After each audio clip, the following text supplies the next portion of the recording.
ঢালিউডের প্রয়াত চিত্রনায়ক সালমান শাহ হত্যা মামলায় গ্রেপ্তার অভিনেতা আশরাফুল হক ওরফে ডনের ৫ দিনের রিমান্ড মঞ্জুর করেছেন আদালত।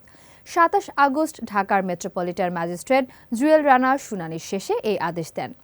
এর আগে সকালে কারাগার থেকে ডনকে আদালতের হাজতখানায় নেওয়া হয়। মামলার তদন্ত কর্মকর্তা সিআইডির পরিদর্শক মোহাম্মদ মুজিবুর রহমান তাকে জিজ্ঞাসাবাদের জন্য ৭ দিনের রিমান্ড আবেদন করেন। শুনানি শেষে আদালত ৫ দিনের রিমান্ড মঞ্জুর করেন।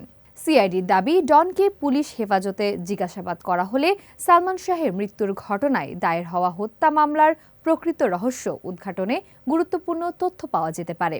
একই সঙ্গে মামলায় জড়িত অন্য সহযোগীদের অবস্থান শনাক্ত ও তাদের গ্রেপ্তারের বিষয়েও তথ্য মিলতে পারে। তদন্ত সংস্থা আরও জানিয়েছে, বিদেশ যাত্রায় নিষেধাজ্ঞা থাকা সত্ত্বেও ডন কিভাবে, কেন এবং কার ইন্ধনে বিদেশে পালানোর চেষ্টা করেছিলেন সে বিষয়েও তাকে জিজ্ঞাসাবাদ প্রয়োজন। এর আগে গত ৯ আগস্ট ভোরে ঢাকার হযরত শাহজালাল আন্তর্জাতিক বিমানবন্দর এলাকা থেকে ইমিগ্রেশন পুলিশ ডনকে আটক করে। ওই দিনই তাকে আদালতে হাজির করা হলে কারাগারে পাঠানোর আদেশ দেওয়া হয়। পরে তার জামিন আবেদনও নামঞ্জুর করা হয়। ১৯৯৬ সালের ৬ সেপ্টেম্বর সালমান শাহের মৃত্যুর ঘটনায়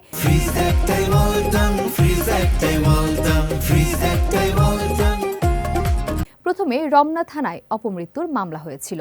দীর্ঘ আইনি প্রক্রিয়ার পর ২০২৫ সালের ২০ অক্টোবর আদালত ঘটনাটি হত্যা মামলা হিসেবে গ্রহণের নির্দেশ দেন।